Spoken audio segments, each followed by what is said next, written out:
Baiklah, saya akan menjelaskan tentang kelaziman pengendalian hasil. Kelaziman menurut Kamus Besar Bahasa Indonesia adalah kebiasaan yang umum dilakukan di masyarakat. Pengendalian hasil sendiri adalah bentuk pengendalian pencegah yang efektif dalam menjelaskan masalah-masalah motivasi pengendalian hasil. Juga dapat menunjukkan masalah keterbatasan individu. Pengendalian hasil biasanya digunakan oleh perusahaan untuk mengendalikan perilaku kerja karyawan pada berbagai tingkatan di dalam sebuah perusahaan tersebut. Pengendalian hasil ini juga bersifat konsisten dan membutuhkan implementasi dari bentuk desentralisasi organisasi dengan perluasan perwujudan otonomi atau pusat pertanggungjawaban. Pada kondisi bisnis yang fluktuatif, manajer diperlukan untuk bertindak dengan sifat wirausaha agar berhasil dalam lingkungan yang kompetitif. Ketika mereka menjanjikan imbalan yang sepadan untuk risiko yang dihadapi, pengendalian hasil tidak hanya dibutuhkan pada level manajemen, tapi juga diterapkan pada level yang lebih bawah dalam organisasi. Baiklah, segitu saja yang dapat saya sampaikan. Untuk materi selanjutnya akan disampaikan oleh anggota kelompok yang lain.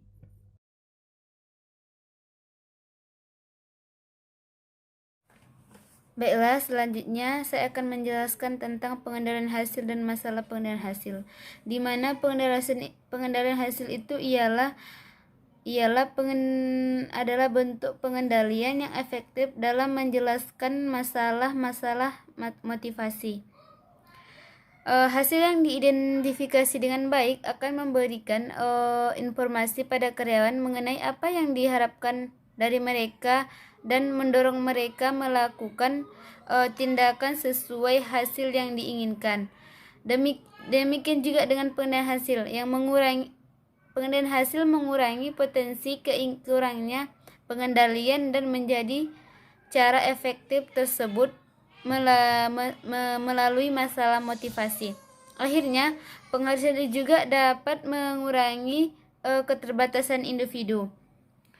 Pertama, pengendalian hasil memungkinkan adanya beberapa pencegahan pengendalian hasil dan mengurangi potensi kurangnya pengarahan dan motivasi.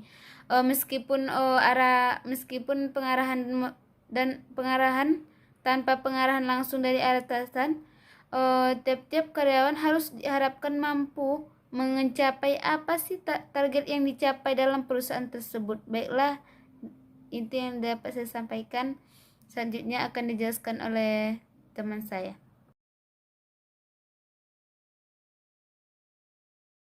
Baiklah, saya akan menjelaskan tentang elemen pengendalian hasil. Elemen pengendalian hasil yang pertama adalah dimensi kinerja. Pada dimensi kinerja, pemilihan pengukuran kinerja yang selaras dengan dimensi kinerja yang dipilih karena tujuan yang ditentukan dan pengukuran yang dibuat akan membentuk pandangan karyawan mengenai hal yang dianggap penting. Perusahaan perlu menentukan fokus pada suatu dimensi kinerja agar dapat menentukan hasil yang harus diukur. Selain itu, perlu menentukan apa yang perusahaan inginkan untuk diukur. Juga harus memastikan bahwa pengukuran yang dilakukan sudah sesuai. Elemen pengendalian hasil yang kedua itu adalah pengukuran kinerja. Pengukuran adalah elemen penting dalam sistem pengendalian hasil.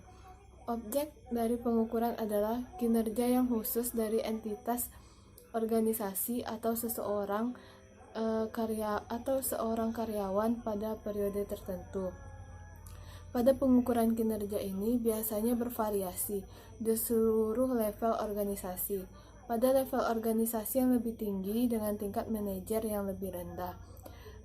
Elemen pengendalian yang ketiga itu adalah pengaturan target kinerja. Pada pengaturan target kinerja ini merupakan elemen penting lainnya dalam pengendalian hasil karena mempengaruhi tindakan dalam dua cara. Yang pertama, meningkatkan motivasi, yang kedua, meningkatkan target kerja. Elemen pengendalian yang keempat adalah pemberian imbalan. Imbalan atau insentif adalah elemen akhir dari sistem pengendalian hasil. Dalam imbalan ini dibagi dua, yaitu imbalan ekstrinsik dan imbalan intrinsik. Pada imbalan ekstrinsik adalah berupa uang atau non-uang seperti penghargaan pegawai terbaik. Yang kedua, imbalan intrinsik. Imbalan intrinsik adalah dihasilkan secara internal melalui adanya rasa puas atau pencapaian dari hasil tersebut.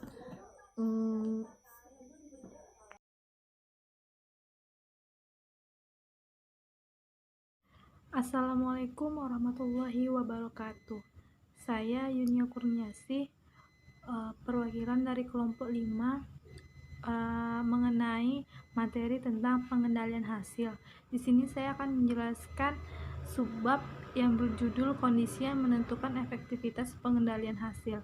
Baik, dalam subbab kali ini ada 8 kategori yang akan saya coba jelaskan, di mana yang pertama itu tentang pengetahuan dari hasil yang diinginkan, di mana apabila seorang karyawan mendapatkan informasi yang membantu mereka untuk mengubah perilaku mereka menjadi perilaku yang diinginkan oleh perusahaan untuk mendapatkan pemahaman.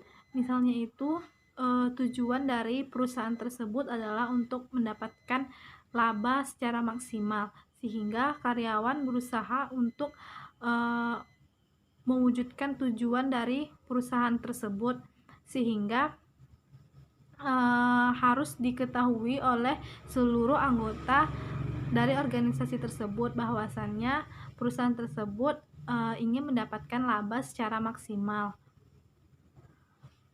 Kemudian ada kemampuan untuk mempengaruhi hasil yang diinginkan dari pengendalian hasil itu sendiri, di mana dikatakan berpengaruh apabila pengukuran yang digunakan untuk melakukan pengevaluasian kinerja dari karyawan tersebut terkendali dengan baik, maka dapat menghambat penggunaan pengukuran hasil dalam tujuan pengendalian. Kemudian yang ketiga ada kemampuan untuk mengukur efektivitas hasil yang dapat dikendalikan. Jika pengukuran dapat dikendalikan itu selaras dengan tujuan tadi atau dengan kemampuan yang diinginkan, maka pengukuran pengendalian tersebut dapat dikatakan bagus, maka perusahaan tersebut dapat mencapai tujuan secara maksimal. Kemudian yang keempat ada ketepatan, tingkat di mana pengukuran yang diulang pada situasi yang hampir sama menunjukkan hasil yang sama. Jika hal ini terjadi, maka dapat dikatakan reliable atau sama antara tujuan dengan ketepatan yang diharapkan oleh perusahaan. Kemudian yang kelima itu ada objektivitas, di mana perusahaan itu harus menggunakan seseorang atau orang yang dapat menilai atau mengukur hasil secara objektif. Itu objektivitas ini dapat diukur dengan dua alternatif. Yang pertama itu memiliki pengukuran yang dilakukan oleh orang yang independen, kemudian memilih pengukuran yang telah diverifikasi terlebih dahulu, seperti menggunakan jasa auditor untuk melakukan pengecekan dari laporan keuangan perusahaan. Jadi apabila laporan keuangan perusahaan itu telah dicek oleh auditor dan dinyatakan bagus, maka perusahaan dapat dikatakan menggunakan pihak yang lebih objektif. Kemudian yang keenam itu ada tepat waktu, di mana tepat waktu ini menjadi pengukuran yang berkualitas. Karena itu yang pertama, karena sebagai motivasi bagi karyawan itu sendiri. Yang kedua, dapat meningkatkan nilai intervensi yang mungkin diperlukan. Maksudnya dari kata intervensi ini merupakan tidak adanya campur tangan dari dua belah pihak. Kemudian yang ketujuh itu adalah mudah dipahami. Karyawan harus memahami dan bertanggung jawab terhadap apa yang dilakukan untuk mencapai tujuan yang telah dilakukan pengukurannya. Jadi tujuan yang telah ditetapkan oleh suatu perusahaan atau organisasi tersebut harus dapat dipahami oleh seluruh anggota dari perusahaan atau organisasi tersebut sehingga dapat mencapai tujuan yang telah ditetapkan dari awal dibentuknya pengendalian hasil ini. Jadi yang ke-8 itu ada efisiensi biaya. Apabila perusahaan memiliki biaya yang melebihi manfaat, maka diperlukannya alternatif lain dengan pengukuran yang lebih efisien dari segi biaya. Demikianlah subbab mengenai kondisi yang menentukan efektivitas pengendalian hasil itu sendiri.